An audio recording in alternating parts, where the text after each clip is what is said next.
I'm realizing that like it's not so much a battle, but almost a dance. And people are going to hate that I said that because people don't want that. People want good or evil.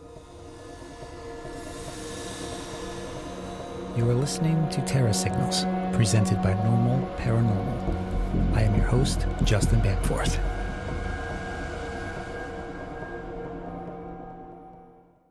Pricilla Stone is a passionate student of the paranormal and other fringe topics with a particular focus on UAP disclosure. Her fascination with the unknown began at the age of 5 when she had her very first UFO experience. This sparked a series of events that led to a drastic change in her worldview. With a background in molecular biology, Pricilla has honed her research skills and learned how to properly conduct and vet research. And one of her biggest passions is exploring the role that dreams play in the paranormal and contact experiences, which we will, of course, be going over all of that tonight, among a myriad of other different things. Pricilla's podcast, Quantum Wytch Cafe, provides a safe space for experiencers and authors alike to share their life-changing events and chat about all things paranormal, fringe, strange, and UAP. She is the Quantum Wytch. Pricilla Stone, welcome to the show. Thank you so much for having me. Now, you just came back from a recent trip to Colombia, where you were part of a team studying anomalous lights, right, for season 2 of Phenomenology. How did that opportunity come about? That came about, I was following a page called UAP Columbia, which Ashley Cowie was behind, and I didn't know at the time. And I basically was just sharing all of their posts because it's very interesting to see that there's these anomalous lights that are connected with like the local legends and folklore. So he started working on Phenomenology 1 and kind of like contacted me, but last minute, like, hey, I was thinking it would be super cool. We don't have a witch in our crew. And it was like 2 weeks before their show, before the first season was going to be filmed. So I couldn't do it. Then I got COVID and all this good stuff happened. So um, he's like, well, would you consider if you're coming back for season 2? And I'm obviously like, yes, but I'm not sure. You know, I have kids and I'm a military wife, so the whatever is happening at that time kind of depends on what's happening with my husband's work. So, but he was like, yeah, like drop your classes and go. It's a once in a lifetime thing. So I was surprised. Not that he's not supportive, but like he would have to take all that time off to be with the kids or work from home. So it's a lot. It's a big ask of somebody to take that much time off of work because it was 10 days. And basically he was like, you need to go. Like, so I did. I went. And for those of us who aren't familiar with the Phenomenology show, what's it about? Could, give us some details. So phenomenology is about a certain anomalous light phenomena revolving around two mountains, one called La Pina de Huayca and the other one called Mahoy. And these have been observed as far back as people, I mean, before Spaniards, there's legends of this happening. So when Ashley Cowie moved to Colombia, he started seeing them and investigating them. So it's really interesting to see these anomalous lights that could be Earth lights in conjunction with the local legends and lore of the area. So that's what phenomenology is about. It's investigating these lights and the phenomena associated with it, as well as, I would say, for season 2 at least, the culture, and season 1, the culture surrounding these lights in the local areas. And you mentioned that there's a link between anomalous lights, legends, and culture, right? Could you explain a little bit more about that? Well, it seems that, especially in season 2, we went to quite a few different locations. Season 1 was kind of based around the area surrounding La Pina de Huayca. And then for season 2, we went to separate areas in Colombia, some of them 2 hours, 3 hours away, to see if there was a correlation between the legends in Tabia surrounding these mountains and legends elsewhere. And sure enough, the other 2 to 3 places we went had some sort of legends dating way back to indigenous times before the Spaniards came and before Catholicism came into the area of these lights. So everything from serpents to gods and goddesses are sort of part of the legend. And these things are also depicted all over. Like it's impossible to go through Tabio and not see some sort of UFO art. Oh, It's interesting. very cool. Huh. And did they take you to like places that hadn't been explored really before, or? Yes, we went on a path called the Camino Real, and there are a lot of places have Camino Real because of the legend. But we went on a mountain that was part of it is a reserve and it's a sacred area, so it's very the path is not very clear and it's pretty unexplored. So we did go into those areas with permission, obviously, to explore the areas, trying to find anything that we could see as far as maybe observation points where they would be able to see the sky or the areas surrounding, or even looking for pictograms in the areas that would maybe kind of show anomalous lights or serpents or anything that correlated with the lore. And when you went into some of these areas, were there spiritual protocols or like protection type rituals that you had to go through?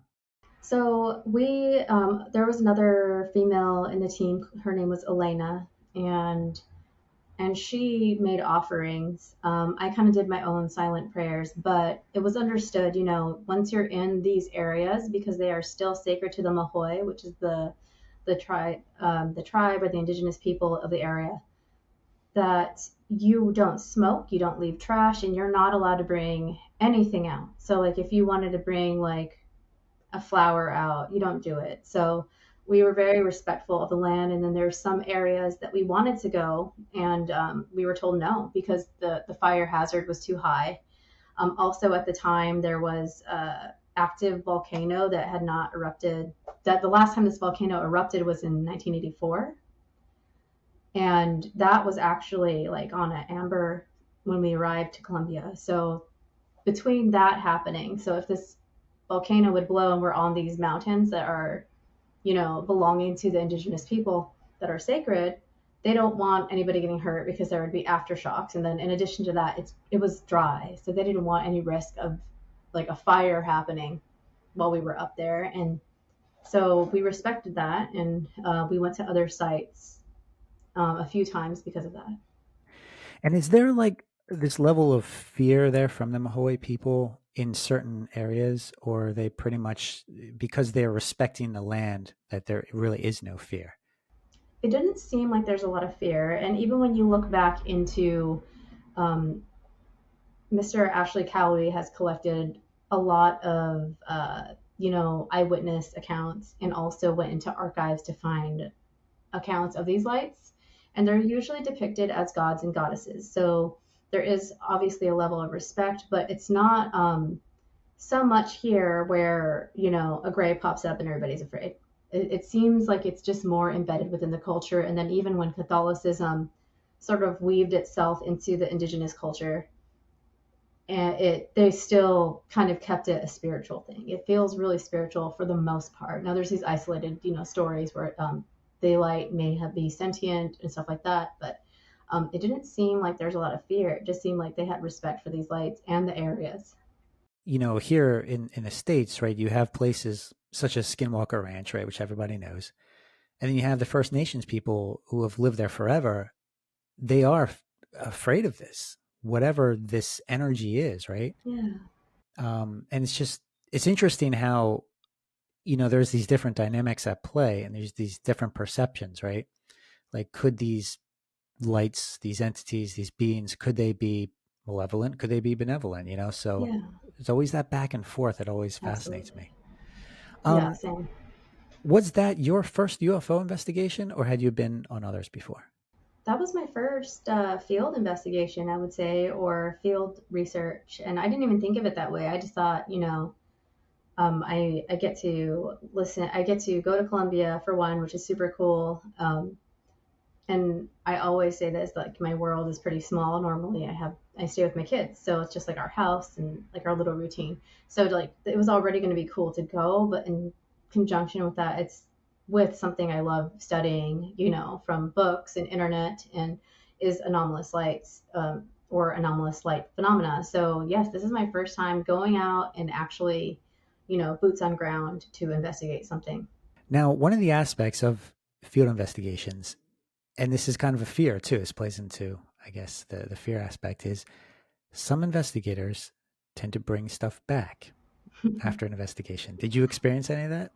No, and I've been on paranormal investigations before, and nothing followed me back. But then again, like, I don't even know that I would notice. I feel like there's been like some entourage of weirdness around me since I was little, as long as I can remember anyway. So I feel like, okay, well, I'd be like, welcome to the group. These are my shadow beings and my entities. So if they did follow me, they'd be fine. I mean, but I haven't had that happen yet. And everybody always asks me that. Are you worried? I'm like, not maybe because I'm not worried it doesn't happen. I don't know. Have you ever had a negative experience following a paranormal investigation? Not really. The more negative experiences happened when I was little with the shadow beings and other entities after I saw my first, I guess, set of UFOs, because there was 3 orbs that I saw. Those were scary, but then looking back, they were only scary because of the unknown aspects of it. I have had some scary demonic experiences, from dabbling, I would Oh, probably say, in things I shouldn't have as a young preteen that was rebellious. okay. I've had more scary, what I guess I would consider maybe demonic entity attacks or low vibrational enemy or entity attacks, however you want to refer to them. But nothing's followed me. Okay. It just kind of like, I don't know, came to me, or I accidentally let them in from who knows where. But Huh. And of course, the reason I bring that up is prior to the start of this interview, we had some technical issues always, and it pretty much delayed our interview for like 40 minutes almost. yes, Why don't you talk about some of those? What happened? Because the first thing I noticed was that your audio was off. right, It sounded kind of cloudy. It sounded kind of echoey. I suggested, hey, let's try a few troubleshooting techniques and then restarted your machine several times. several times. Then your mouse stopped working. Then all of these things took place. And then you pulled out a paranormal app, right? You I mentioned. did, yeah. So, what happened with this? So I I pulled out the paranormal app because I do have my little mini ghost hunting kit in the room next to me. But I was like, am I being extra? I'm going to be extra. So like I was just like, okay, well, I have the app here. Um, and I didn't want to, like, I don't think I could weird you out after reading your book, but I didn't want you to like pop back on screen. I've got like a REM pod, EMF reader, like all this stuff set up. But I do have an app that has really good reviews that does the word bank EVPs. So people are kind of like anti those, but this one particular one isn't known for saying like demon the first time you ask it a question. Sometimes it Right. doesn't say anything. Some of them will give you compelling answers, but this is one that a lot of people like, out of the apps. So I put it on and it's going, and I'm like asking it, like I said, I finally, like, it's not giving me anything, and then finally I'm like, if you have something to say, just tell us. You don't have to break my computer. Like, Justin and I want, we're down to talk to you. If that's the case, if you have something to say, I literally said, if you have something to say, just say it. And it said play. It kind of has like that robot voice to it. I'm not sure if I can change it or not, but the word play pops up on the screen. And then, like, after that, I was like, okay, like, can we play after the podcast? Which I shouldn't have said because now it's going to keep me away Yeah. from. Oh well, here we go. So, sorry. Well, If you've had experiences and you're listening to this, you know what I mean. So, anyways, might be a long night. Yeah. So I just was like, okay, like, I see you, I hear you. You want to play? Let's not play with the computer. And then, like, so at that time the screen was kind of like frozen, and then I pressed it again and it restarted, and the mouse wanted to work again, which it kept freezing on the restart screen. And then finally, when it loaded, the mouse was like not working, which I don't have a problem with this mouse. Like this computer's fine, unless I'm trying to talk about weird things with weird people, which seems to be the trend for when my computer likes to be a brat. Uh-huh. So Well, what about when you're on the phone? Do you have weird disturbances when you're having conversations with somebody on just regular telephone? not normally, but I will say, like, if I do, it's usually when we're kind of like talking about something really meaningful and deep, or like the phone will just start echoing.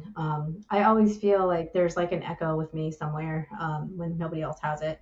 Not always. That sounds like a silly word because it can't always be like that. But like there's a lot of times where technology has not been happy with me or gotten along with me, and then like somebody else will come in and be like, boop, one button, everything's fine. I'm like, but I pressed that button. I tried this, I tried that, and they're like, I don't know, man.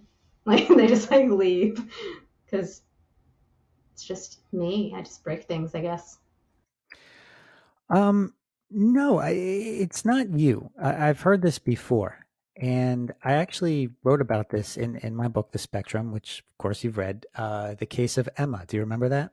Yeah. Which would remind me of the one because I'm horrible with names. Remind me of what was happening with Emma. So Emma, which is a pseudonym, she didn't want to be known. She first started to become aware of her unwanted gifts after we kind of talked about her stress levels and the connection between her level of stress and physical items, especially a lot of technological devices that would just Oh. malfunction. And it was like, for example, some of it was like in her car, she was getting stressed out when she was deciding between two different job offers. Mm. And she was just sitting in her car contemplating them over like a lunch break or something. And she was just focusing on one spot on her windshield, and then crack. There's this large crack Okay. right before her eyes. It was like kind of like really weird. Yep. I don't know what you want to call it, like a. But then there was another incident where she was at the mechanic, and she actually mentioned this to me that there were multiple times when her relatively new car would just suddenly break down or stall out in the middle of an intersection Mm. after she fixated on stressful thoughts. The mechanics should never pinpoint it. She brought it into the shop all the time. So when you were experiencing a lot of these computer problems earlier, that's why I kept texting you, just focus on Yes. positivity, right? Yeah. I think that stress does play a connection to this. Now, I don't know what your day was like prior to us conversing here. Were you having a stressful day? It was the reverse. Oh, I have a condition that a lot of people have called depression. So today was a really good day, which if anybody out there has suffered from depression, and this has been since I was little, so like I don't mind talking about it. Um, you realize like when you have a good day, you can feel like almost ethereal. Like I can feel like these energy, like these not energy, but these like happy hormones flooding me, and I feel like if I close my eyes, I can feel high almost. So today was kind of like a really good day. So maybe it's the reverse for me because I'm always kind of like fighting off that low vibrational state of depression. That when I have like these happy spikes or energy spikes, maybe something happens. But I mean, it's hard to tell. I would have to like keep more of a diary of it. yes, please do. Because I am so certain that there is a connection between our mental state and what we call psychic phenomenon in all Right. of its various forms. But do you think that there's another connection to this, like a consciousness connection? I do. Um, Not to go down like conspiracy or Wu Lane or anything like that, but it always seems as if you're trying to talk about something important or something that is kind of on the spectrum of paranormal, the weirder side of paranormal, that these things kind of happen with. And you have to think like happy emotions, mad emotions, like it all reverberates. So if I'm in like in a weird energy or a weird resonance and I'm messing with my computer, then maybe the computer's like, wait a minute. But it could also draw attention from entities around us that, like to be tricksters a lot of the time. So sometimes they're, angelic, sometimes they're scary, but they like to play, of course, a lot more than anything else, it seems. Do you consider yourself psychic or sensitive? Sensitive, yes. Psychic, no. The lights are doing things, so that's fun. So, okay. So, sensitive, yes. Uh, Reading a room type of sensitive, like very empathic, I would say is probably the right word. I almost can do like FBI profiling off of people's energy in person, and sometimes through the screen it'll reach through me. Sometimes through dreams, I'll be like, "Hey, like I had this dream about you. Don't be alarmed," because I don't get like precognitive dreams a lot. But I do get kind of like in the moment dreams, like they're like this person's going through something, and I'll have a dream about something really like strange happening to them, but it's almost exaggerated, like a Quentin Tarantino movie, and it'll be like in the part where they're stressed. So like if somebody has like mental anxiety and depression issues, I'll get like a crazy dream about like their head, something happening with their head. Um, and it's jarring enough and sometimes graphic enough where I'm like, I have to call that person, see if how they're doing, like how's your mental state, or hey, like are you hurting right now? Like are you heartbroken right now? Sometimes, or something like that. So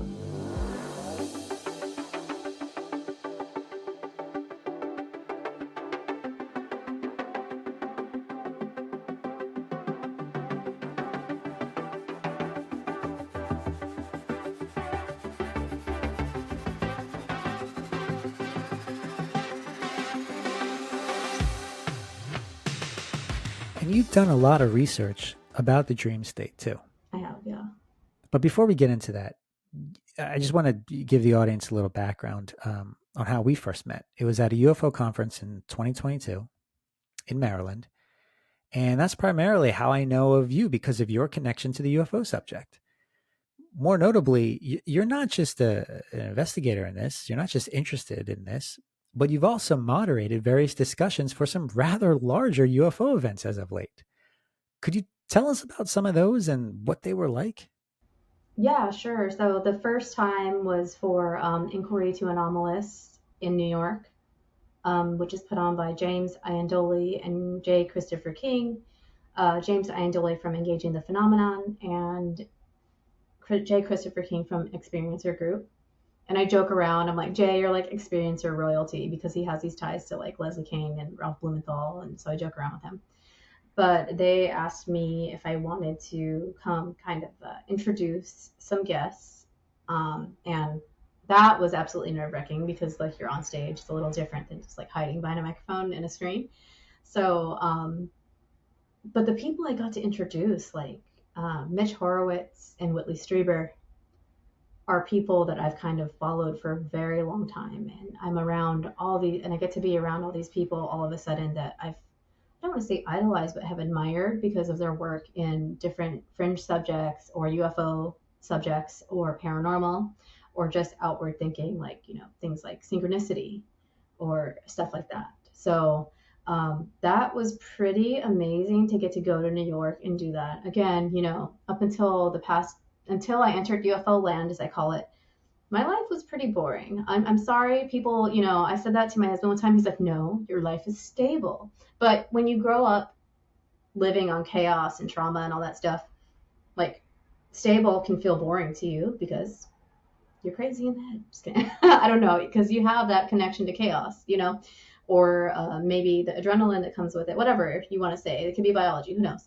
But I think that stuff like that was just like so mind opening for me. And like just I would say like life shifting. Interesting. Do you think that these events, these moments, do you think it's all just happening by chance, or do you think it's kind of predestined? It feels predestined because I've tried to get away from the UFO stuff for a while. Like I didn't have pleasant most of the time my UFO and entity experiences as a little girl, all the way up until probably probably like 20 until I left Alaska. It's probably 2017 or so. I had very unpleasant. interactions with spirits and entities and possibly interdimensionals, or what people would say aliens, whatever, ultra terrestrials, maybe the umbrella term works. Um, so I've tried to get away from it. I try to just be like, no, I'm just a witch. I'm starting a meditation business with my best friend. We're gonna sell little witchy kits and mindfulness kits, and that's gonna be it. And for some reason, nothing gains traction until I come back to UFO land. And I'm still not even sure what I'm doing here. But the thing is, like, I keep getting back. I always said, like, back to the alien stuff or the UFO stuff, but I use a bad word usually. But it's just like it keeps pulling me back. And if I try to do something else, it still pulls me back.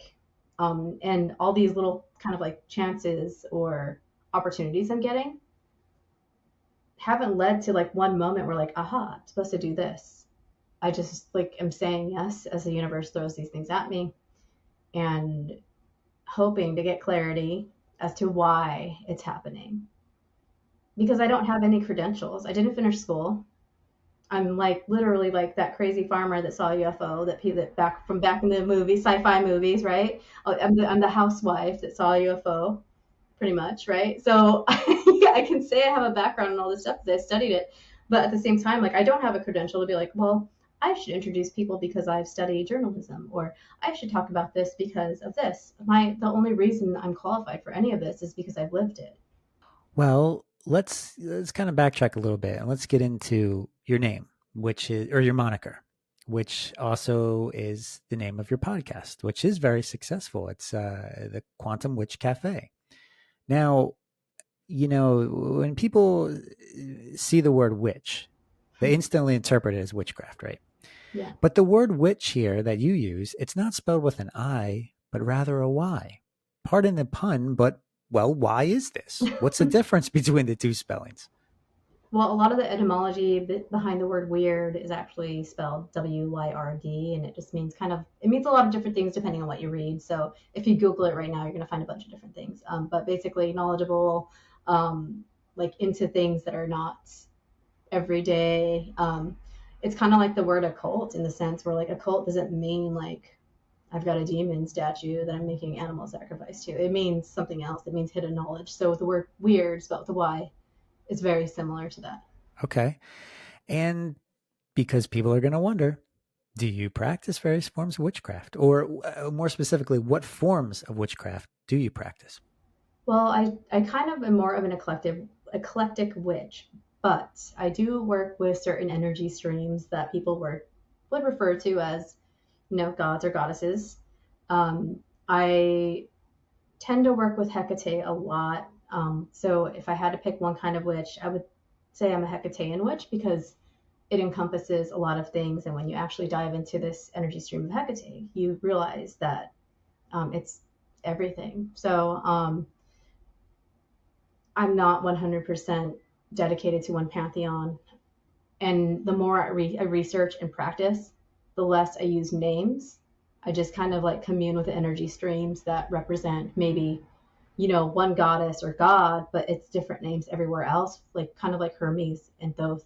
You know what I mean? Like that's the same spirit, or energy stream of consciousness or being, whatever you want to say. So I do a lot of plant magic, crystals. I do a lot of different things. I'm not one kind of witch, but and I will say, I'm not 100. Like I'm not going to curse anybody, but I'm also not like the white witch from TV that's frolicking with flower crowns into the forest. Which is fun, but I would say I'm in the middle of everything because I think everything is. Now that helps provide some background because I think when people hear that term, they instantly think demonology, right? They think of black magic, they think of the occult, they think of all the negative aspects, and they lump it all together in one bucket. And I But visited those things, but yeah, you mentioned this, yeah, in your younger years, you dabbled with stuff that looking back now, you probably shouldn't have, right? right. What was the experience like? Because people are going to wonder. Okay. I'm going to wonder. Yeah. So I went through a rebellious stage, and I was raised Catholic, and as many Catholic girls do, we tend to rebel.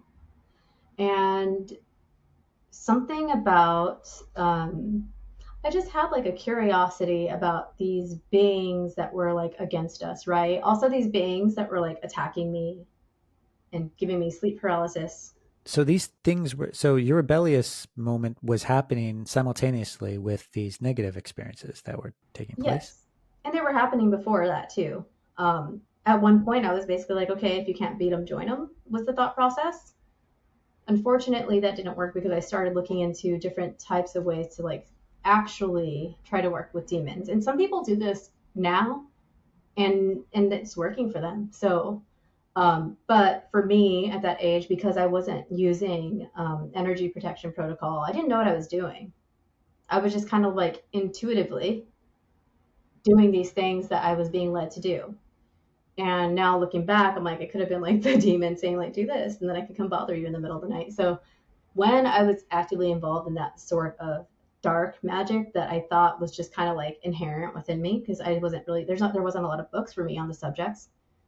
Then I noticed more entity attacks, shadow beings at the edge of my bed. When these entity attacks would happen during sleep paralysis, I would have bruising. And then another strange thing that happened is, you go to the opposite side when you're like, okay, I may have like done something stupid and let something very bad into my life. I decided like, okay, I'm just going back to church because there's like one God there. Like, it's gonna be so much easier. I don't have to worry about giving this demon this or this demon that. I'm just gonna like Jesus and God, right? And maybe the Holy Spirit gets in the mix. I don't know. But the closer I would get to now realizing, like, I thought I would be getting closer to God and all these like, very Christian concepts within a non-denominational realm. Like, the attacks would get even worse. So I went back to just being a witch because it was kind of empowering myself to work with whatever energy streams available, but also learning through being a witch to set parameters. For some reason, like ultra Christian didn't work for me. I would get attacked horribly. And also, demon child didn't work for me. So um, that's kind of what happened. But yes, they definitely got worse. But it is interesting to me that it did get worse when I was going to church a lot too. Just kind of trying, like, okay, maybe these people are onto something. I've been messing up this whole time. Like, being a witch isn't working out for me. Let's just go to the one God thing. Everybody's doing it. They seem happy. It didn't work for me either. So I don't know. Are you still kind of wondering like if the witch thing is working for you or No, not anymore because once I made the decision, like I am a witch and I do have these inherent things that I know, uh, it seems like I have control over the experiences more. Even in dream state, like I'm able to lucid dream more. I'm able to kind of come out of an astral attack quicker. So I think that, I mean, some people are like, well, that's the enemy just kind of like playing with you. But I can't think about that because when I was so dedicated to God, the same drama was happening. So I don't hmm. know. It is fascinating the world of the unseen, Yeah. the spiritual battle. Uh, would you say that there's no doubt some sort of spiritual battle taking place in the invisible, or is it just perception?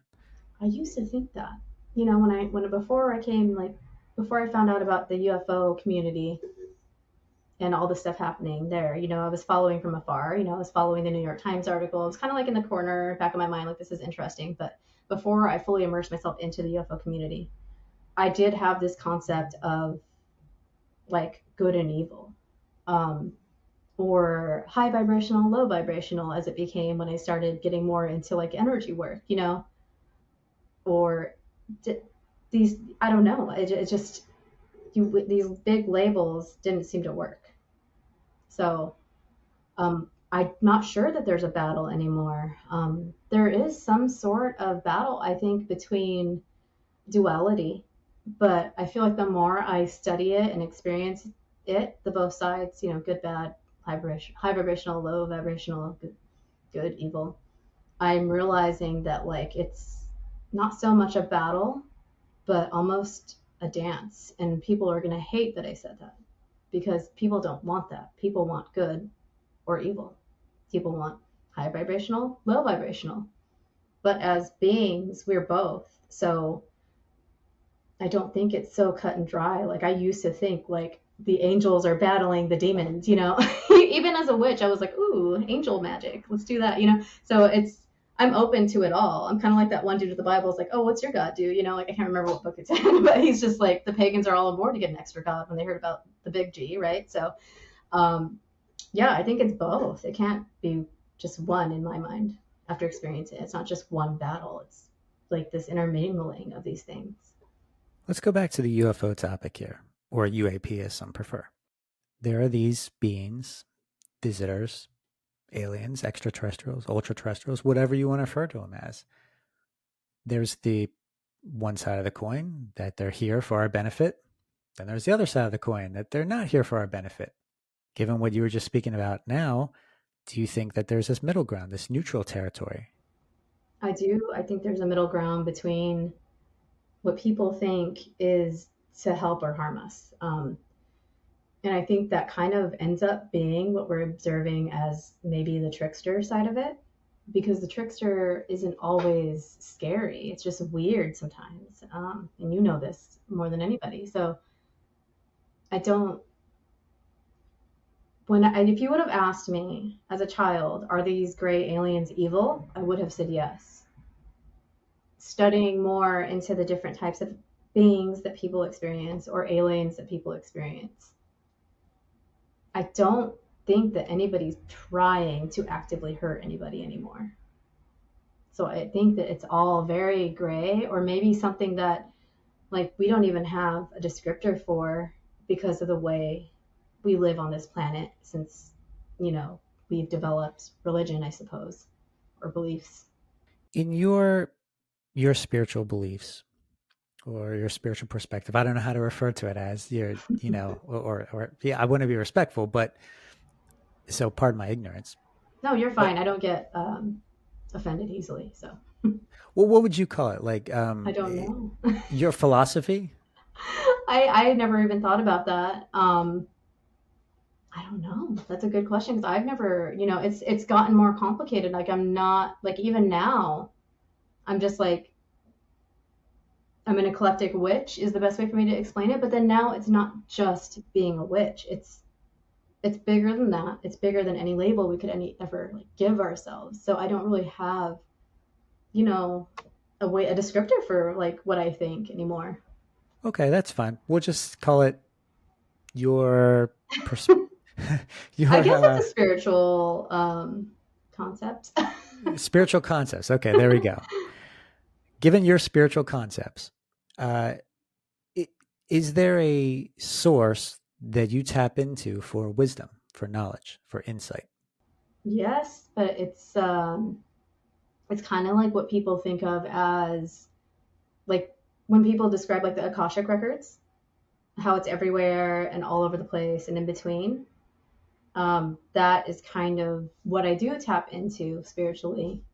And just on an energy level, the closest thing is probably either string theory or M theory, which is, you know, kind of like string theory, but it's more of like a physics thing to me now.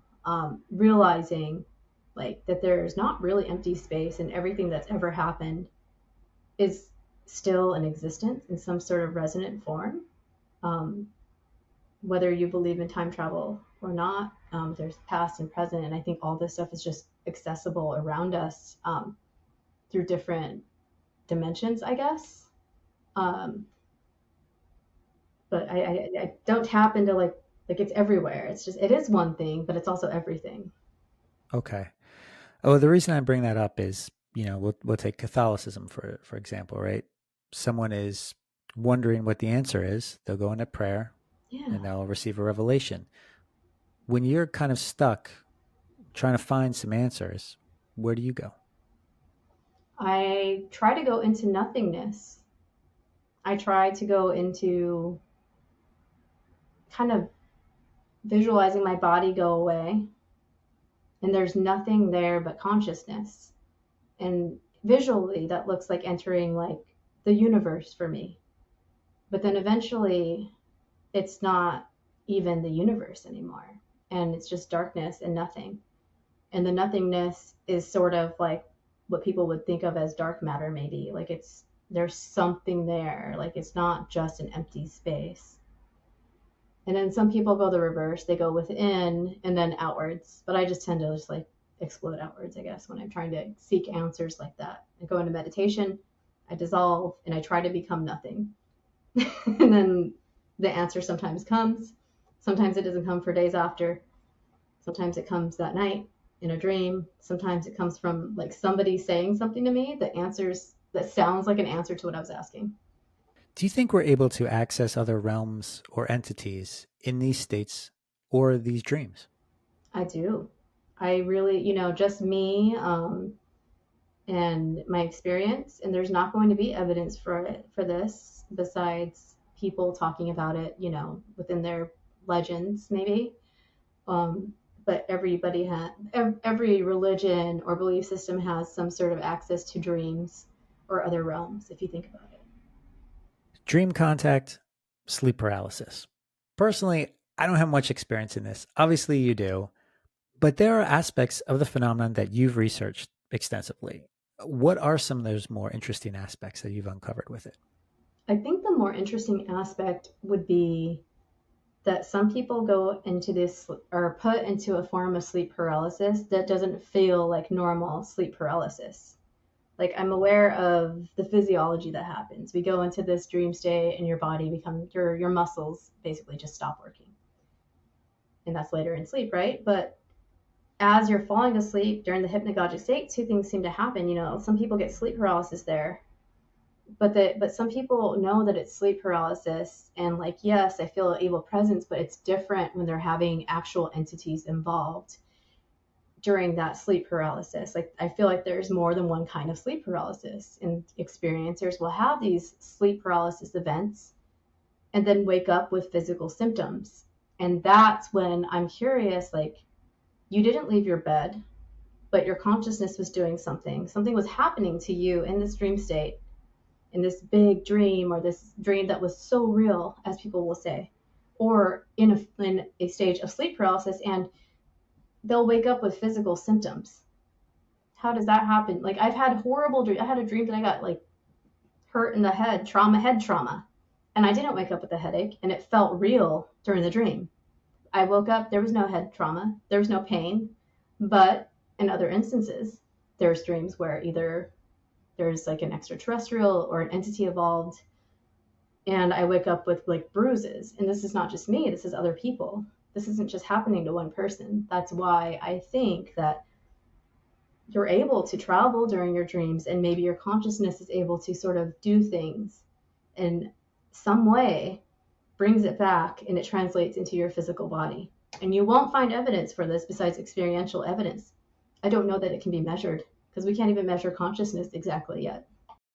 There was a person actually a friend of mine who I talked about, or I talked with about her dream experiences, and she relayed to me a really bizarre event where she would have a dream as if she was another person, and she didn't, like, if I understand correctly, she didn't feel like she was observing the other person, but she actually felt like she was the other person. Mm-hmm. What is that?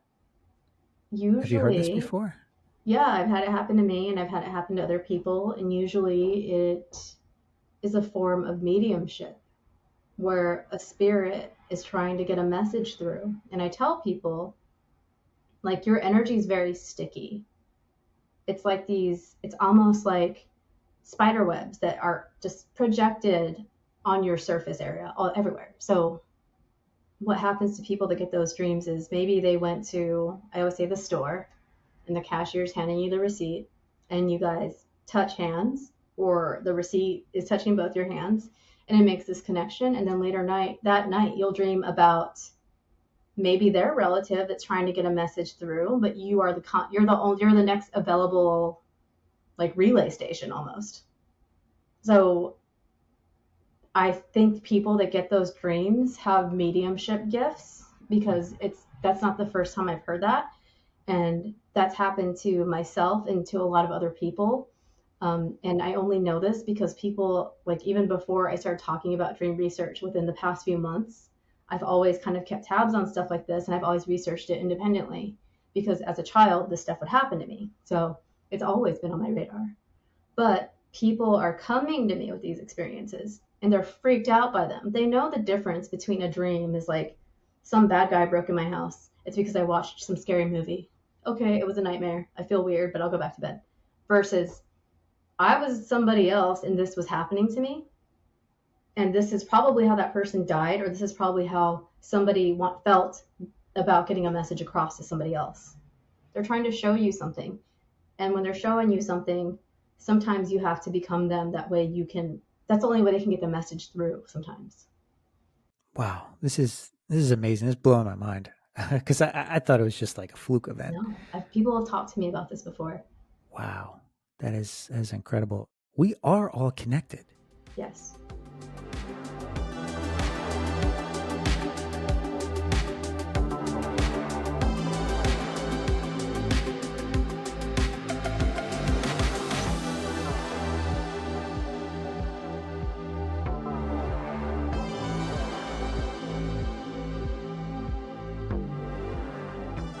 Is there some sort of catalyst that makes someone more likely to have one of these, I don't know, shared experiences as opposed to someone else? I mean, you mentioned if somebody's, making physical contact, right, with like a dollar or something at a cashier, but are there other aspects?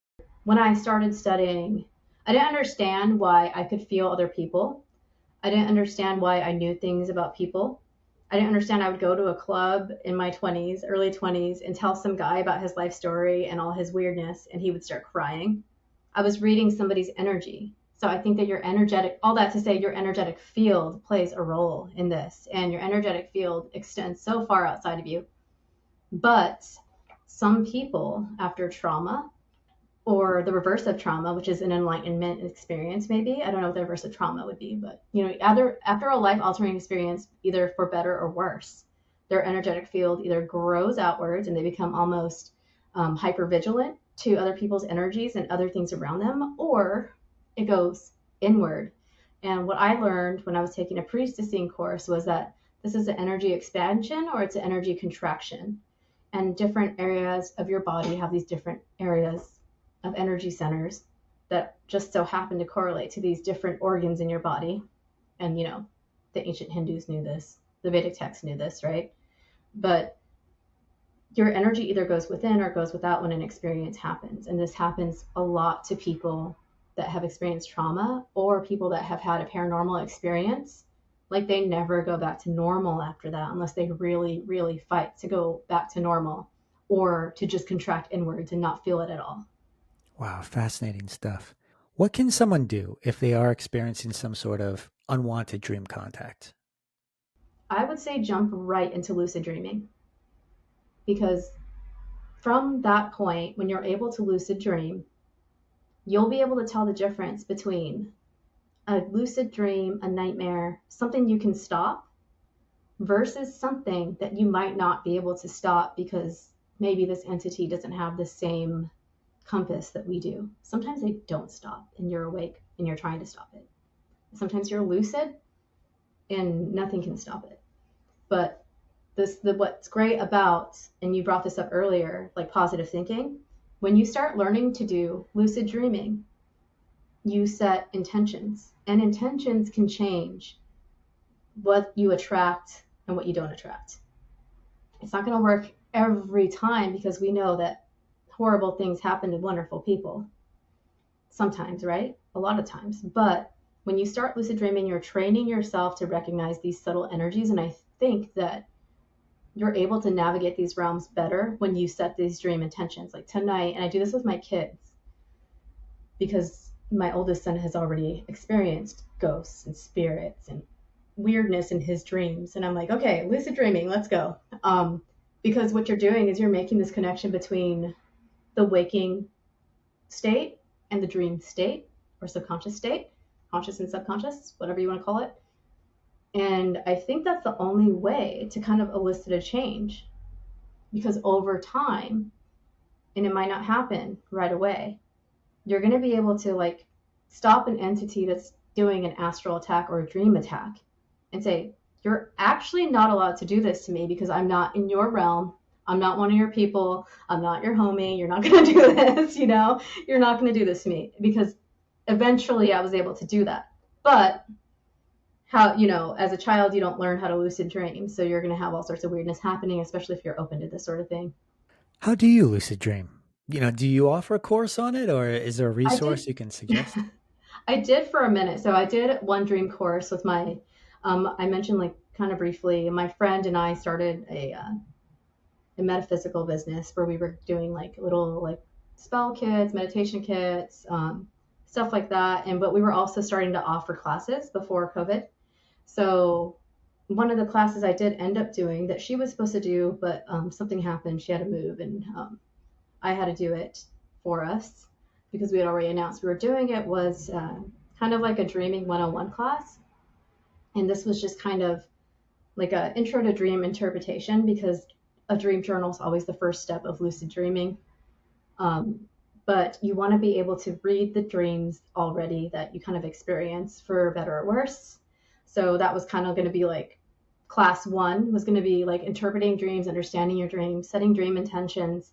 If you need some sort of physical talisman, how to work with crystals, herbs, teas, that sort of thing, to kind of get your subconscious ready and primed for a lucid dreaming state, or even just an intention setting state where you raise your vibration and you're positive enough when you go to sleep that nothing's going to touch you, because these icky things don't like to mix too much with somebody that's really radiating like some the either parameters or positivity, whatever you want to call it. So I did teach it, and I did have plans to do it again. But now I'm actually working on a book with all this stuff. So, Oh, okay. and that's kind of why I started doing like the more of the experiencers and dreams. Is just going to be one part of it, because that's just one part of it. Then you build from there, because everybody starts with this creepy dream experience, and then it goes to like, how do I change this? So that's kind of where I am now, instead of trying to like create some crazy course. I have no idea how to do that. So we're just going to write a book. Now, this is helpful because people listening to this, they're going to want to know, how do I lucid dream? Because we hear people talk about it, but we don't really have. I mean, there are all these wild techniques out there. They're not Let that me ask you wild this. though. Well, I mean, wild mean like there's so many varied techniques. Like Right. you hear, "Oh, do it this way." Well, it may not work for a particular person this This is way. true. And what about your techniques? What doesn't work? I hate saying this because a lot of people are going to be mad. Like, calling out to one specific entity, whether it be a god, a goddess, or a plant, doesn't work by itself. You know, I think that you really have to take agency in where you're going when you sleep. And that starts with intention setting. The more you are aware that you are in control of yourself and your own energetic field, then I think you're going to be able, that should work for everybody, because you're not relying on, oh, shoot, I forgot to drink my mugwort and passion tea, or I forgot to drink my blue lotus tonight. Now I can't dream. No, you're relying on yourself, and you're your most important magical or energetic or intention setting tool. And you even learn this as a Christian, like prayer comes from you, right? And maybe I'm wrong. It's been a while. I haven't hung out with Big G in a while, but, I remember like the whole like kind of like, that's like your channel between you and the divine is yourself. So that stands true for your dream state as well. Like, you're kind of like this column of energy with other energy around you that connects yourself to different realms, and people will visualize it. It's not just up and down realms, it's all around and in between realms too. So just really becoming aware of your own energetic field and intention setting right before bed, I think, would work almost better than any crystal or herb. But some people need that energetic resonance of the crystal or herb to kind of bring themselves there, so they know how it feels. So if you're like super depressed and you hold a citrine crystal, or you work with some happy herbs, like something that's uplifting, like a like orange essence or something like that, you feel that herb or that crystal shows you what it feels like to feel this way. And then from that point, you can kind of gauge your own energy. If you're just by yourself, you can think back to, oh, when I held this crystal or drank this tea, I felt this. Or versus like, this is just mopey old me all the time or whatever, you know? Now, so this is all fascinating. And side note, as you're talking, I like have like a notepad off to the side. So I'm like writing like other questions, follow up questions. I have like so many questions.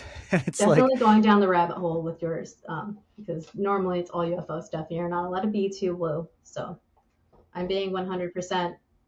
Um, this is what I've experienced and this is what I've learned with you. So, well, that's why we're getting into it. I don't want to cover topics that you're already bored about talking about with, and there's so much overlap too, right? I mean, it's not just these categorical boxes like right, UFOs, paranormal. It right. all overlaps. It does. That's why it is important to look at the whole breadth of strange experiences or high strangeness or whatever we want to label it as. All of it. That Yeah. yeah, and it just drives me bonkers when you have like these very nuts and bolts type UFO investigators who are looking at it as a very physical phenomenon, and it Right. very well might have aspects to that. Sure. But then there's the other part, right? There's the metaphysical aspects. There's all of these, dream states, and let's get into like alien abduction. Everybody thinks that alien abduction occurs at night, Mm. but it doesn't. It also occurs during the daytime. So therefore it can't be sleep paralysis. But you kind of alluded to it earlier. There might be different forms of sleep paralysis. It may not just be this black and white issue, right? Right.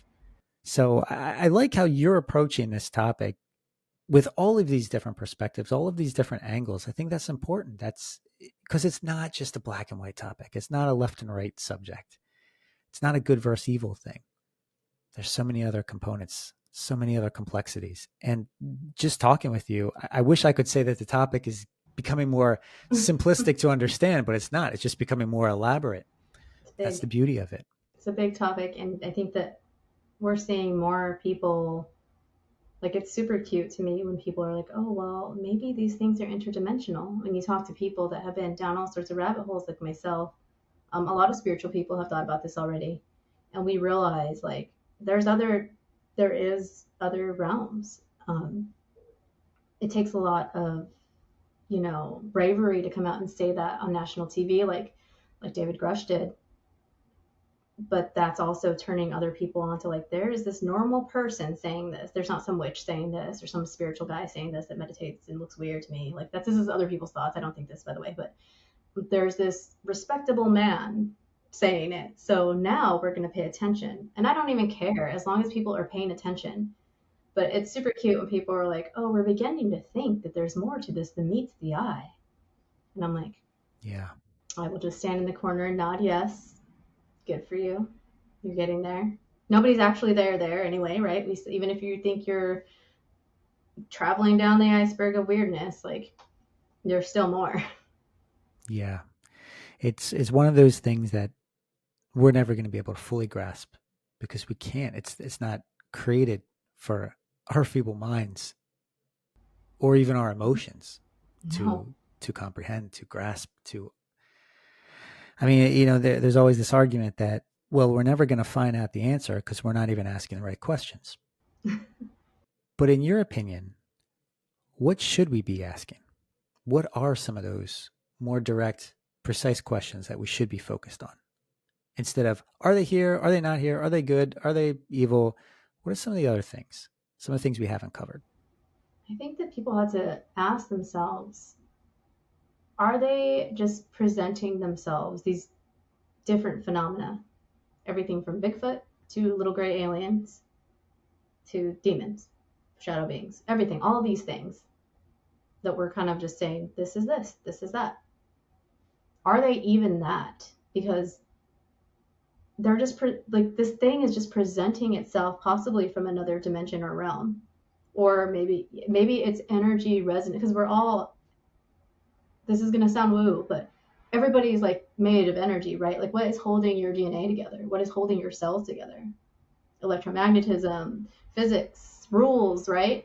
What if these things are not that, and they're just presenting themselves in their true form as is, and we're trying to make sense of it? So just ask yourself, like, just because it's real and true here to this world, to this realm, to this science, to our concepts of space-time, does that mean that that's the same in other realms where these beings might be visiting from, where these craft might be coming from? Is it presenting itself as is, and we're doing the best we can with the imagery we've collected over our lifetime, or with the rules we've been taught, or the things that we've seen? Is it possible that we don't even have the words or visuals to explain this thing as it is presenting itself? In other words, stop applying human logic and principles to a very non-human force or entity or energy or whatever the heck it is.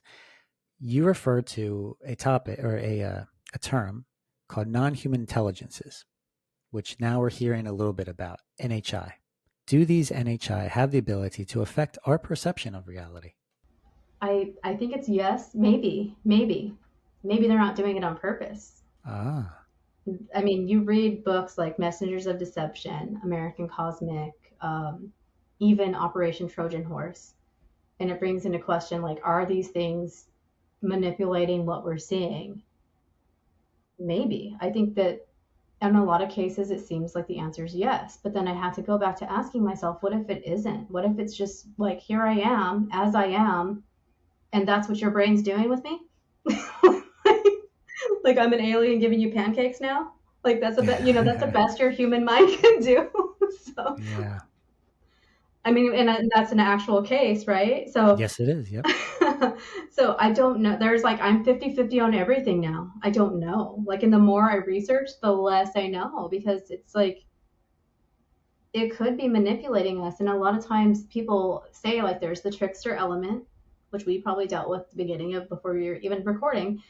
But also, like, there's so many different forms that people experience of these beings and these craft, and these, even when you go into like the Bigfoot or Sasquatch studying, like there's so many different variations of those as well, right? So I'm leaning more to, like, these things are not, like, they're not presenting themselves in a way that is trying to be trickster or even hurt us, even though it might, because we're just little humans, right? Our biologies might not mix, their energies might mess us up, but I think they're just kind of like, they're just there and trying to get through to us in a specific way. But then we're just kind of making the best of with the knowledge and the senses that we're able to actually, like, use. Looking back on your first UFO experience, now you mentioned you were 5, right? Yes. Looking back on it as an adult, what do you think the purpose was? I have no idea still. And I honestly was thinking yesterday, like, I wish it didn't happen. I wish I didn't wonder about all this stuff. I wish I didn't go down any rabbit holes ever. I just want to be like a simple minded person and just be like, this is it. This is reality. There's nothing to question here, nothing to see here. Keep walking. I want to be that person again, but the only reason I can think is maybe to be here for other people to not feel crazy, to put it simply, because that's when people call me. They'll call me, I haven't talked to you in 6 years and something weird happened to you. You're going to call me. And I might not hear from you again, but you're going to call me because I'm like this safe space for people now. Even before having a podcast, people would just be like, okay, I know you're not going to think I'm crazy. I was giving my kids a bath and I saw my grandpa walk in, but grandpa's been dead. Or I was closing my eyes and I had sleep paralysis and I saw like emoji gray aliens floating around me. But I'm telling you, because you're not going to think I'm crazy. That's the only thing I could think of why that happened, is to hold space for people.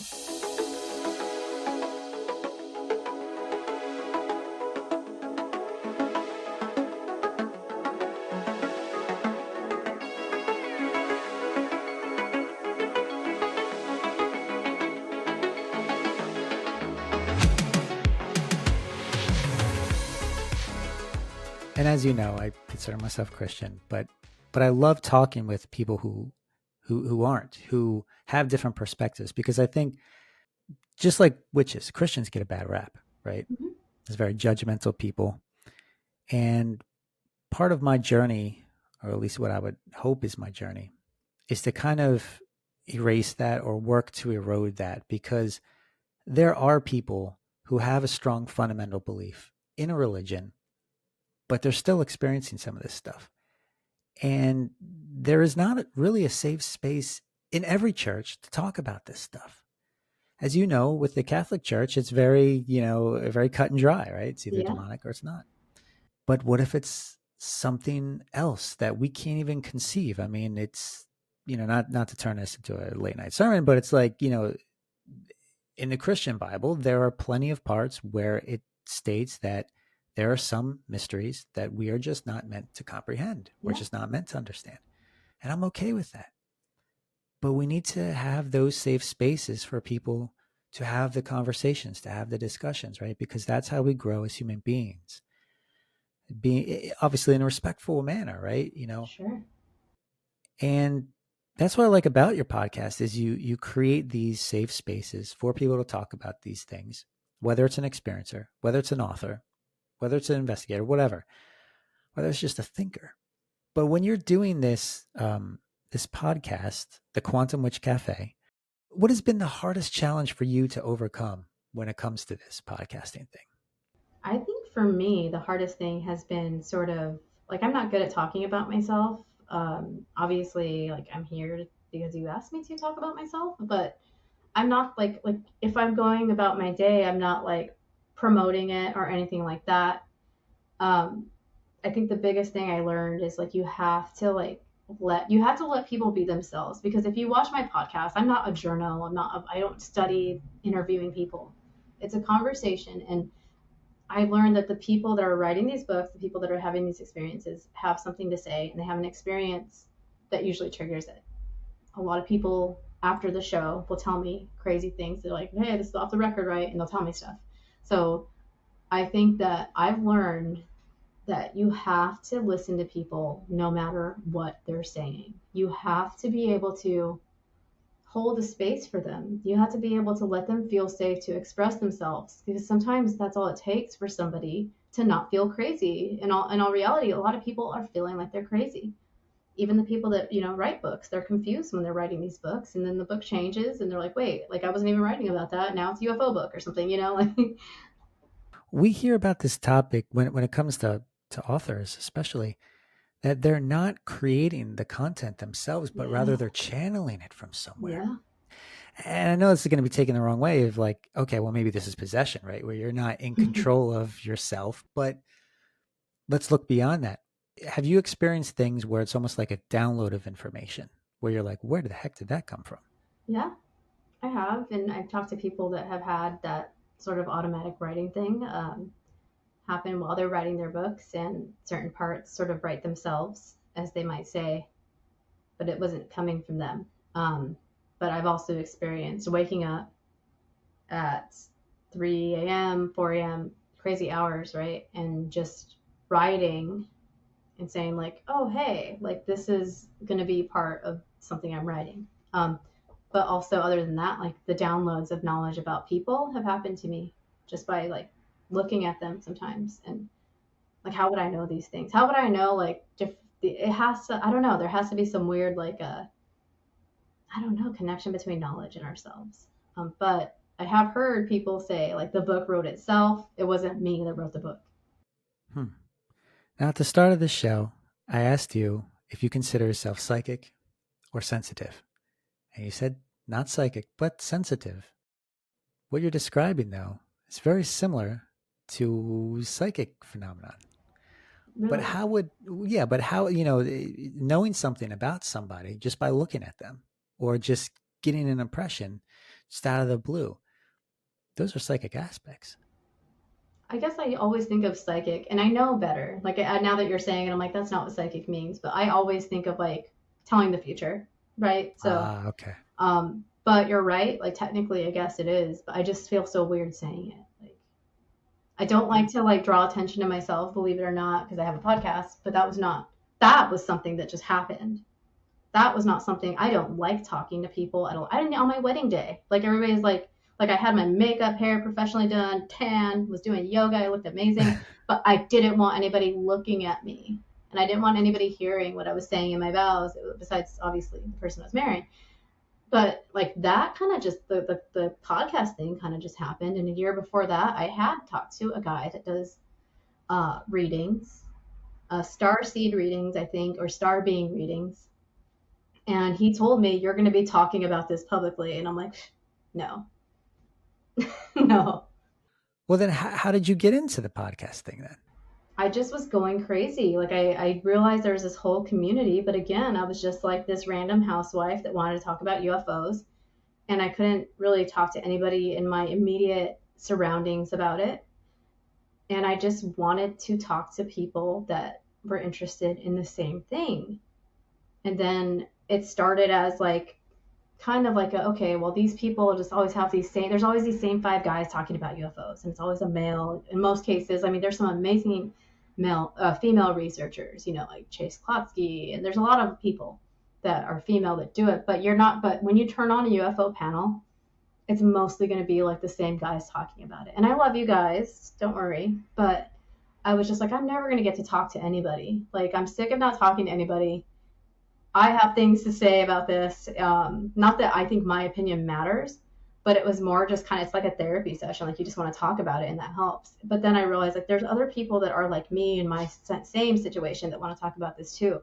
And the channel kind of started with one video that is like a solo content video. And then it went to having like a ladies night where I was like, there's other females that want to talk about this.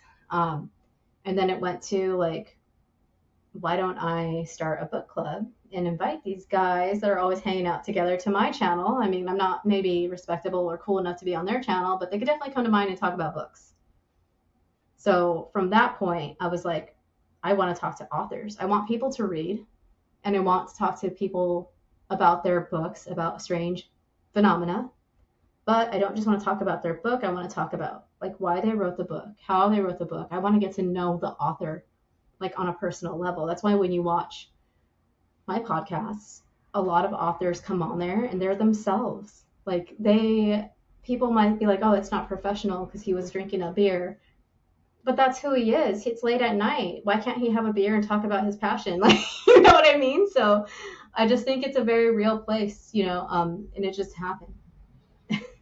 Oh, that's fascinating. The origins of the Quantum Wytch. I just always pictured like a cafe. Like I remember going to these like little weird cafes in Phoenix that were just like dark, and that's when you could smoke, and then you'd have like people just outside smoking and drinking coffee, and these, just different types of people, everything from like two preppy girls to two punk rockers in the corner, you know. So I just wanted it to be a virtual space like that where we could talk about stuff without having to like be an expert, just being a human talking about this stuff, talking to other humans who might just so happen to be experts sometimes. Well, there's another subject that I see you involved a lot with, and this UFO or UAP disclosure. Yeah. But what is it? Is it a grassroots movement, a niche club, a funded or lobbyist organization? Like, what is this disclosure subject? I think it's a little bit of all of that, because you have people that have been talking about this before it was cool, right? Like you have the names on Twitter that have been doing it forever. You have your UFO Jesus, you have your Danny Silvas, you have your guy James Iandolis was doing CE5 with Stephen Greer in the 90s. If you do anything in the 90s, you were an OG, right? So so you have those people that were very grassroots. But then also you have like the people that are the deep researchers that aren't funded. But then you also have this disclosure element that's coming from our government now, or since maybe 2017 when the New York Times bombshell article, came out. I think it's all of those things. And I think right now that there's definitely maybe two sides of it. There's the people that are using it for political gain and to get elected and be progressive. And then there's people that actually really seem passionate about it within the political framework. Disclosure is not going to be from one person. It can only be from one thing, and they're not doing it, right? It could only be from these beings themselves saying, here I am, or here we are, because there does seem to be different types of beings, right? I don't think it's one thing. Again, more questions than answers. I'm going to ask this question because a lot of other people are going to be wondering this too. When it comes to the disclosure subject, you have the government aspect. And you've been making your way on the circuit for, you've been making some traction now, a lot of traction in a shorter period of time. Have you been approached by any type of government people to help get this message out, so to speak? No, I don't think that I like put myself out there like that enough for them to come to me. I don't think that I'm that kind of person. I think they, I don't know. I just haven't, I don't think our answer is going to be in that. I don't think our answer is going to be through government disclosure. They're doing their best. Maybe they're doing the best they can. Like we've got legislative language coming out now, right, for the hearing on the 26th, or and the hearing on the 26th, not for it, but like both these things are happening the same week. This like legislative language is saying UFOs, unidentified flying object, discs, all this wild stuff that you would only read in sci-fi. I think that's like a primer, but I don't think actual like what people want from the government might not happen the way that they want it to happen. And I don't think that I'm approached because I don't think that I don't want to say like I'm untaintable, but I don't think that if I was approached, I would even trust any of that. I don't think that's my role. There's other people that are doing amazing things with that. They have, meetings, it's very news oriented platforms. They report what's actually happening legislatively with the governments around the world, and that's what they're doing. But I haven't been approached. I don't think that I'm that person. I don't think I'm the right person to do that. What about some of the guests that you've spoken with, some of the people that you've, moderated in some of these discussions? Have you ever felt like you've kind of crossed the line? You've kind of flirted with a dangerous aspect, because we hear about this in the Yeah, UFO topic, especially, right? People get too close to the truth, so to speak, yeah.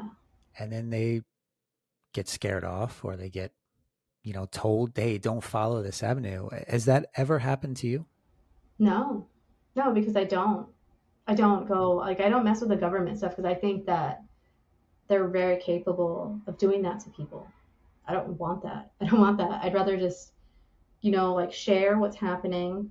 I do take part, like when people are like, call your representatives, all that stuff. I'm about it. Like if somebody's like, let's go do a peaceful UFO protest in DC, I'm an hour away. Let's do it. But I don't, I don't think that I get involved. Maybe that's why I don't put myself out there like that.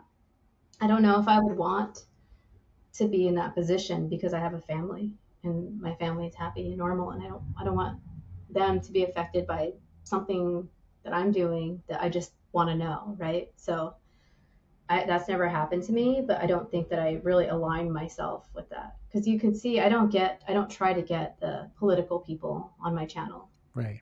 The only people that really mess with me are like, forgive me because you're not this, but usually just like angry old white guys mad because like I was showing a shoulder or something. Like those are the people that harass me, not people that I actually feel are like dangerous, I guess, in the government or anything like that. Yeah, there's some mean people out there. Oh yeah. Oh, Yeah. I have had all sorts of interesting things said to me just Hmm. because I exist, I guess. But well, it's expected when you're out there, I guess. You got it. I always look at it like you haven't made it until you're hated on. This Then is true. once you get your first piece of hate mail, then you've officially made it, or you've gotten your first threatening message, then you've Oh officially yeah. made it. So, Yeah. Yeah. It's usually just angry people because they think that I'm trying to like they don't think I'm professional enough. They don't think that I look professional enough. They think that I'm trying to like I don't know. Like it sounds stupid to even say like I've been accused of like, oh, you're trying to like use the way you look to like get followers. I'm like, oh well, thank you for thinking I could do that because I'm not doing that. But and maybe I should be flattered that you think I think that I look a certain way that would like entice followers. But for a female, like you can't be one or the other, right? You can't be like bun falling off the side of your head in a hoodie.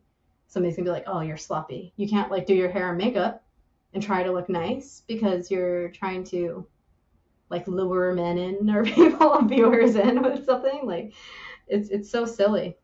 yeah, it is silly, and it's especially silly because it reflects our perception of this phenomenon, right? We expect the phenomenon to be in a certain way, to appear in a certain way, to act in a certain way, to portray itself the way we want it to be portrayed. And it's the same thing with, hosting a podcast, it's, they want you to be a certain way. And doesn't surprise me. It's a shame. And until we're willing to look past our preconceived notions of what we think this should be, I don't think we're ever going to get over that, and it really sucks, but you have a great podcast. You're doing great things in the field. And I just want to call attention to this. You supplied me with a link to all of your social media handles, documentary appearances at the following Linktree address. And for those of you who are unfamiliar with Linktree, it's a URL service that has a list of various links all contained within one. It just makes it easier to share stuff instead of supplying, a million different links. It's just one link. You click on it, and then you can see all of Pricilla's links to various things that we talked about tonight, some of the projects she's involved with, some of the initiatives. And for those of you listening to the podcast, there's a direct link to that website in the show notes or show description so that you can easily click on it from there. But for those of you who are listening to this from maybe a live streaming service, let me give you the address. After the HTTPS, it's spelled linktr.ee/quantum_wytch with a Y. Again, that's linktr.ee/quantum, spelled QUANTUM_wytch, WYTCH. There is no .com. Look out in the show notes. You're on practically every single social media site out there under the handle Quantum_Wytch. Yes. But what is the preferred way for listeners to reach out to you, Pricilla? Over DMs on any of those. I make sure that my DMs are open because, you get some weirdos in your inboxes, but you mostly don't get weirdos. You get people that want to talk about their experiences. And I'm especially open for experiencers. Just DM me. And of course, sometimes it takes a few days, but just reach me on any of those social medias. I always check my request box if we're not friends or we're not following each other. And Twitter's open completely. So just shoot me a message if you want to contact me. And then from there, we can, talk other ways, email or whatever. So again, that's Quantum_Wytch with a Y, WYTCH. Her show is the Quantum Wytch Cafe. You can find it on Spotify, all your major podcasting platforms. Yes. Pricilla, thank you very much. It was an honor and it's a pleasure. Thank you so much. Thank you. You have been listening to Terror Signals with Justin Bamforth and presented by Normal Paranormal. For more on this show and other topics of high strangeness, please visit normalparanormal.org or visit the program website at terrorsignals.com.